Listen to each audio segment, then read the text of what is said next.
Toy Story, A Roaring Adventure.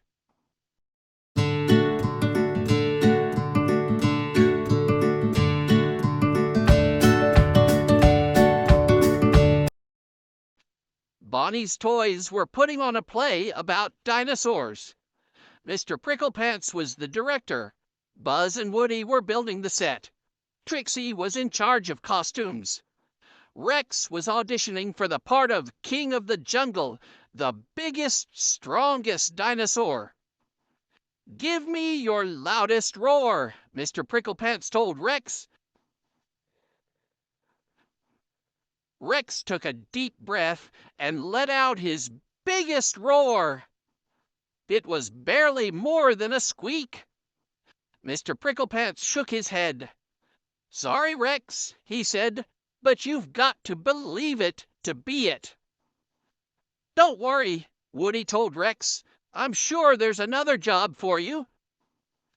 But Rex wasn't listening. "I'm the only dinosaur who can't roar," he cried. He trudged off to Bonnie's closet and fell fast asleep. Rex soon began to dream that he was in a jungle filled with thick vines, dark leaves, and a giant smoking volcano. He could hear dinosaurs roaring in the distance. Suddenly, a giant bird swooped down. Rex turned to run and stepped right into a trap. It quickly pulled him up into the air. "Help!" he cried. A tribe of cave aliens came running. "I'm a friend!" yelled Rex. "Sorry," said Mr. Pricklepants, the leader of the cave aliens. "We are trying to capture the king of the jungle. He's a big, mean dinosaur who won't leave us alone." Just then, the bird swooped down again. It was Buzz on a giant glider. Woody swung down from a nearby tree. They wanted to capture the king of the jungle, too. "Will you help us?" Buzz asked Rex. "I bet your roar could scare the king of the jungle away," said Trixie. "Let's hear it." Rex looked around nervously, then took a deep breath. A huge roar rumbled through the jungle. "See, I told you," said Trixie. "That wasn't me," cried Rex. An enormous T-Rex burst through the trees. "The king of the jungle!" cried the cave aliens. "Roar, Rex!" said Trixie. "Scare him away!" Rex tried to roar, but all that came out was a measly squeak. The giant dinosaur laughed and laughed. When a cave alien threw a rock at the mean dinosaur, the king of the jungle scooped up the alien and ran toward the volcano. "Not so fast, you big lizard!" shouted Buzz. He swooped down in his jungle glider, but the king of the jungle swatted him away. Woody tried to lasso the dinosaur, but the king of the jungle broke through the ropes and kept running. Buzz and Woody raced after the mean dinosaur. Rex and the rest of their friends followed close behind.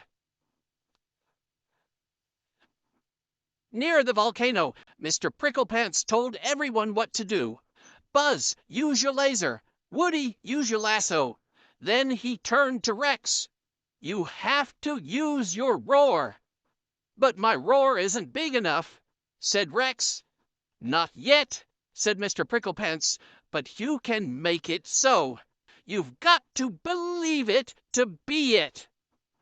He placed a muddy paw on Rex's cheek and gave him the clan's mark of bravery. On top of the volcano, Buzz tried to lure the giant dinosaur closer to the edge.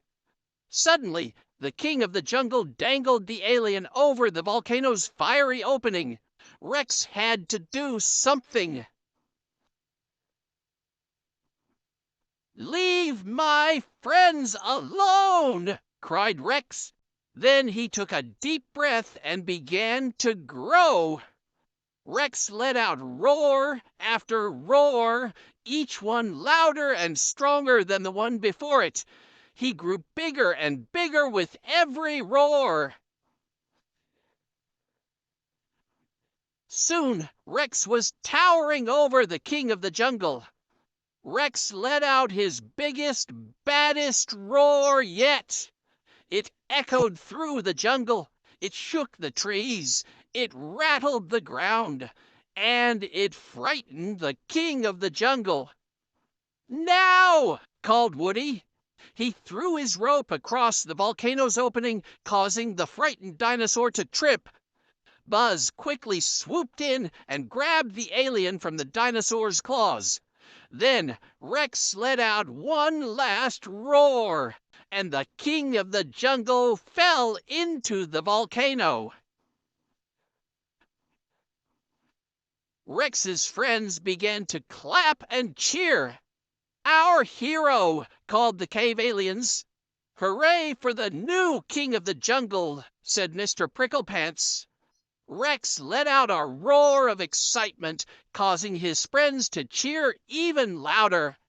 He roared and roared until he woke up, surrounded by all his friends. The jungle had been a dream, and Rex had been roaring in his sleep.